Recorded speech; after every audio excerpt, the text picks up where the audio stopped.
மா இன்னைக்கு சமையல் பார்க்கலாமா? பார்க்கலாமாப்பா. சோறு போட்டுக்கிறேன். காலையிலே நான் வந்து சோறுலாம் போட்டு சமைச்சு கொடுத்துட்டேன் சார்விக்கு.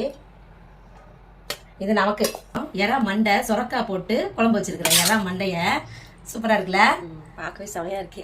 அடுக்கடுக்கா இருக்குது பாரு மண்டை. பண்ணுவாங்க எல்லாரும் தூக்கி தூக்கி போடுவாங்கல்ல இந்த மண்ணிலமா. நிறைய பேர் சாப்பிடுறவங்க இருக்காங்கம்மா, அதை வேஸ்ட் பண்ணாம நம்மள மாதிரி. நல்லா டேஸ்டா இருக்கும் மக்களே. சொரக்காய் புதுசா செஞ்சிருக்கேன் அம்மா.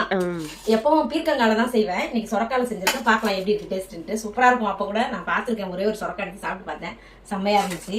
அப்புறம் நம்மளுடைய முட்டை பை இருக்குல்ல, கொஞ்சம் மிச்சம் இருந்துச்சு, அதை அப்படியே பிரட்டல் பண்ணிட்டேன், மிளகு வறுவல் மாதிரி அப்படியே வச்சிடலாம். அதுவும் மாம்பழம் அதுவும் வச்சிடலாம் ஒரு பக்கம். நிறைய வைக்கிறீங்க நிறைய சாப்பிடுறீங்கன்னு எனக்கு கேட்டுட்டே இருப்பாங்க. இதுல போடுறது வந்து நானும் சோஃபி சால்வி 3 பேருமே இதை சாப்பிட்டுருவோம். சரியா? நான் மட்டும் சாப்பிட மாட்டேன். எல்லாரும் சொன்னாலும் திரும்பியும் சொல்லுவாங்க, எல்லாமே திரும்பவும் சொல்லணும். என்னை திட்டுறாங்க, இவ்வளவு தின்றீங்க அப்படின்ட்டு சொல்லி கேக்குறாங்க. அவ்வளவுலாம் சாப்பிட மாட்டேன், நானு கொஞ்சமா தான் சாப்பிடுவேன். பாத்துக்கலாம். உங்க வீட்டுல எல்லாம் என்ன சமையல்னு கமெண்ட்ல சொல்லுங்க. நம்ம அடுத்த வீடியோல பார்க்கலாம். பாய்.